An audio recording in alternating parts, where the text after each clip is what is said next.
Bismillahirrahmanirrahim. Assalamualaikum warahmatullahi wabarakatuh.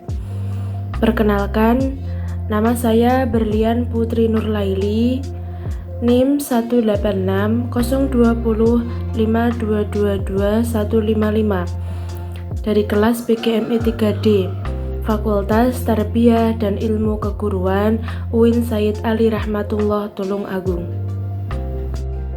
Dalam video ini adalah tugas UTS mata kuliah kurikulum dan pembelajaran. Baik, langsung saja menuju soal yang pertama. Soalnya sebagai berikut.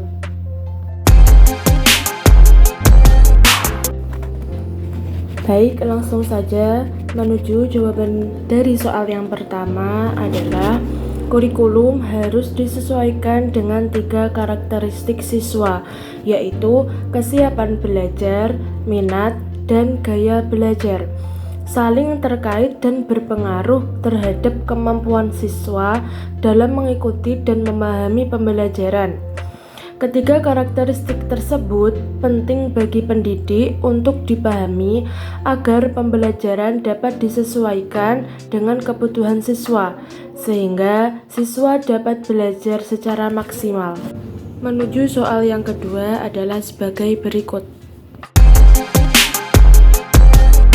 Pembelajaran berbasis proyek atau project based learning adalah metode pembelajaran yang memberikan kesempatan bagi siswa untuk memecahkan masalah yang relevan dengan dunia nyata melalui proyek atau tugas yang mereka kerjakan dalam tim. Pendekatan ini membantu siswa mengembangkan keterampilan dan pengetahuan yang diperlukan untuk bekerja dalam dunia nyata, seperti keterampilan kerjasama, pemecahan masalah, dan kreativitas. Contohnya, misal dalam pelajaran IPA. Nah, di sana contohnya bisa dengan membuat ice cream yang mana dilakukan dengan secara berkelompok, yang mana siswa harus bekerja secara kelompok untuk menghasilkan hasil yang maksimal. Dan soal yang ketiga adalah sebagai berikut.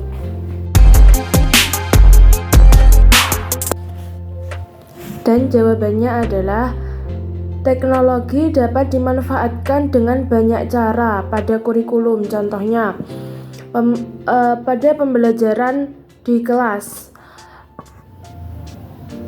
Misalkan ada dosen atau guru yang tidak bisa masuk ke dalam kelas, maka pembelajaran dapat diganti dengan via online, dan yang mana pembelajaran online tersebut dapat dilaksanakan melalui aplikasi Jimit atau Zoom.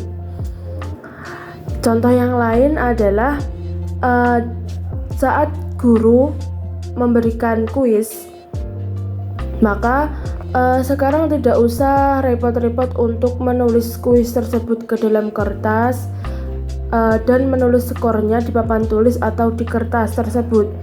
Tapi sekarang lebih mudah dengan aplikasi Quizizz, yang mana setelah peserta didik selesai mengerjakan kuis tersebut, maka skor akan langsung muncul dan guru dapat menentukan dan mengetahui skor dari peserta didik tersebut.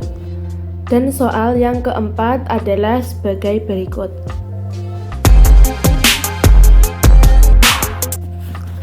Dan jawabannya adalah evaluasi itu penting bagi semua pekerjaan atau kegiatan, entah dalam pembelajaran, keuangan, dan lain-lain. Karena evaluasi itu untuk menjadikan pribadi seseorang menjadi lebih baik dari sebelumnya. Evaluasi pembelajaran adalah proses untuk menentukan nilai belajar dan pembelajaran yang dilaksanakan dengan melalui kegiatan penilaian atau pengukuran belajar dan pembelajaran. Dengan adanya evaluasi, peserta didik dapat mengetahui sejauh mana keberhasilan yang telah dicapai selama mengikuti pendidikan.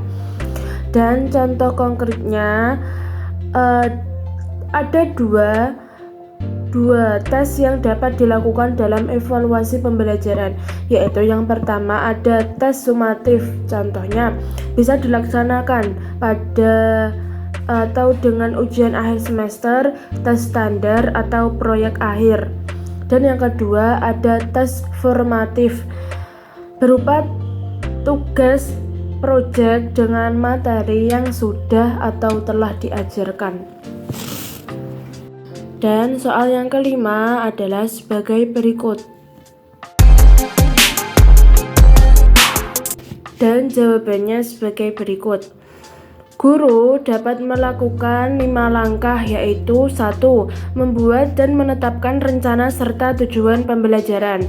2. Menentukan teknik penilaian yang tepat. 3. Pelaksanaan proses penilaian.